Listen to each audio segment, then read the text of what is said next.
All right, let's get it. Ladies and gentlemen, welcome to the Bullpen.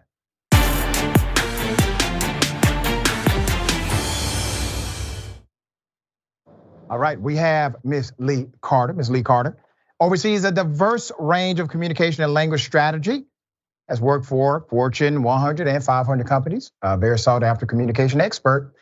I thought we would bring on the program and talk about the communication from Donald Trump's camp. Okay, this is going to be interesting, Ms. Carter. We are going to chop it up about Donald Trump, the latest indictment, the spin that's coming from the right. I don't want to presume what you know or believe about the charges and the conversation around it. So if you would, give us your sentiment and I will then opine. So I find this whole thing absolutely fascinating because in many ways it is completely counterintuitive. You would think anybody undergoing indictments, plural, would become less popular. People would want to see them not run. You would think that you would say that somebody else might be better served to run, but that's exactly the opposite of what we're seeing in the polls. In fact, about 3/4 of Republicans are more likely to vote for him today than they were before all of this happened. Most are saying that they see this as politically motivated. So Donald Trump is putting out this message. You can count the number of times he says witch hunt, and people are buying it. Specifically his base. Now, that is not to say that independents and Democrats are buying it, but what we're focused on right now is the Republican base because that's what's gonna dictate the primaries. You know, and you have a great point, and I read earlier in the show the polling data that shows Donald Trump actually moved up 6 points after the indictment. And as far as unfavorability rating, he's at 31% in the latest poll, but so is Biden. Biden's at 31%. Biden doesn't have 2 criminal indictments and a combined charge docket of about 80 charges between the 2 cases.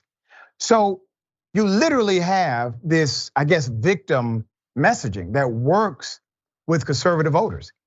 But there is something interesting that I think Donald Trump did early in his campaigning. He made his base okay with politically motivated prosecution because he ran on the platform of lock her up. Well, who is her? The political opponent. Well, that's called a political prosecution if you actually get in there and do it. He also had a conversation with a foreign head of state, trying to get that foreign head of state to investigate an American citizen. So this individual has politicized the role so much that it has become normative. I don't think people care anymore about the narrative per se as it relates to classified documents. I'm talking about the folk that are going to vote for him no matter what. But you do have Pence in the race now. You got Chris Christie, who is the one talking about that and more. You got some other folk. I believe DeSantis is in there. I believe that they are probably doing this because they think Trump doesn't make it past the Republican primary. What say you to that? I think you're right. I think there's a few candidates who are probably just trying to put themselves out there on the national stage for the first time and maybe are really running for vice president. I think there's a bunch of others that are hoping that Trump is just gonna go away and they're gonna be able to rise from the ashes. Specifically, I think Ron DeSantis is the one that's hoping that the most. But what's interesting right now is there's not a whole lot of movement among anybody since they've made their announcements. Everybody's staying pretty much flat. DeSantis has lost a lot of support. I think that's in large part because he's made so much of his campaign about the culture wars. And that's not what Republicans want to hear about. 9 and 10 want to hear about the economy. So he's missing the boat entirely. Yeah, you make a good point again. Donald Trump will talk about the economy. He just gets in the way of his own messaging, right? DeSantis, he doesn't talk about the economy at all. Then Chris Christie, his message has been about how horrible Donald Trump is. And then Mike Pence, I mean, is Mike Pence really running for president? I mean, is he really running for president? All right, because I can't tell. Now, you have a messaging dynamic. At the end of this, my prediction is you're gonna have 3 people standing. Those 3 people will be Trump if he makes it through the primary, DeSantis and Chris Christie. And I say Chris Christie because he has carved out a lane unique to everybody else. His lane is, I want to tap into the voters inside of the Republican Party and some individuals who are moderate, willing to vote in the Republican primary, like Georgia, you can do that without declaring. he wants those individuals. And that's not a split base. Everybody else splits a base. Everybody else splits a very conservative, traditional base.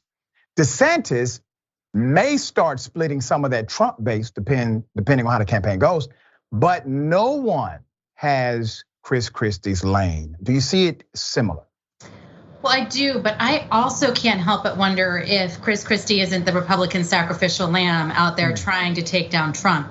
He is swinging hard, and we've seen this before. It is impossible to take Donald Trump down. That's why they call him Teflon Don.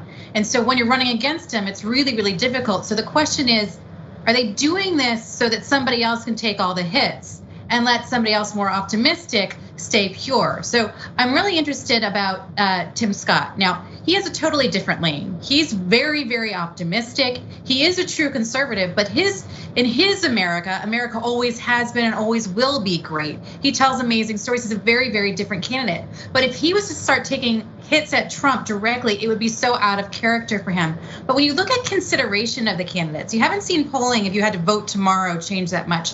But consideration of Tim Scott has tripled since he announced. He's now got 21% of Republicans saying they would consider him. So I think he's somebody interesting to watch. He does have a unique lane. Chris Christie, I'm not sure. Is he really running or is he running against? Ms. Lee Carter, I gotta say this, all right?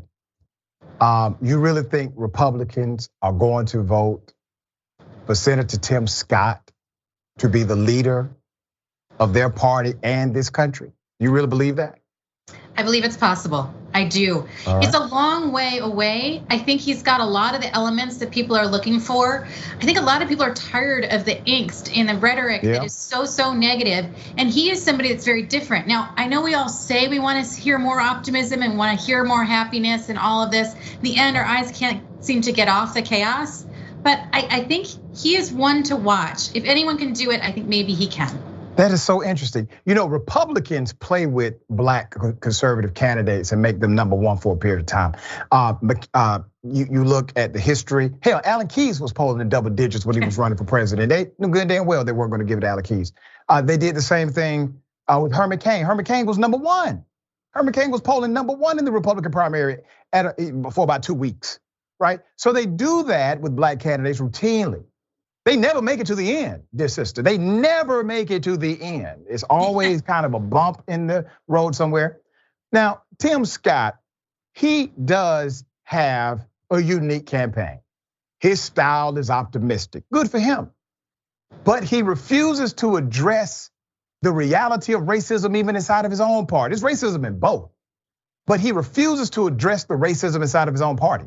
There are individuals who are just as antithetical to him in the Republican Party as they would be to me in the Democratic Party. So unless there's some, I don't know, magic wand to make these people forget about their own historical biases, I don't see Tim Scott making it as a last man standing because of the sentiment and the personality that has permeated in the Republican Party of late. What say you?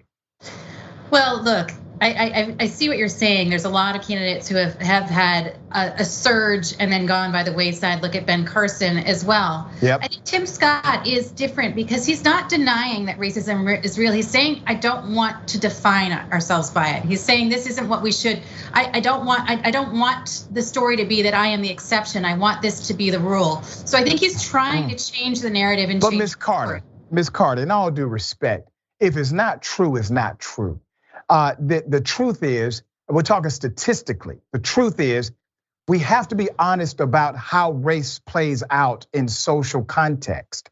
Because if we don't, we can't solve it. We can never resolve what we fail to acknowledge. And while he is promoting this positivity as a campaign style, it lacks the necessary prowess required to attack it and fix it. So I'm glad that he has a positive outlook on life, but that doesn't put food in the mouth of those who are poor, nor does it give a black kid access to college who deserves it.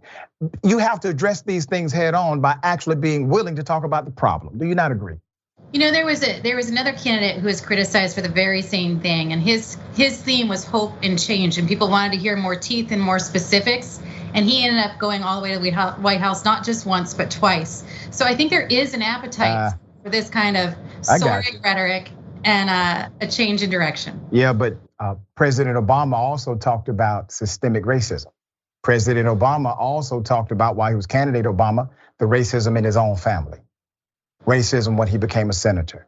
Policies that contribute to the downfall, continued lack that exists in urban communities. So while he had a very positive campaign, you are correct. He also contextualized properly some of the problems that needed social remedy through our government policies. Ms. Carter, we gotta have you back. Good to have you on the program. You made a good case for Senator Scott. I gotta say, he needs to hire you if he has not already done so, all right? Yes. Thank you so much. Thank you.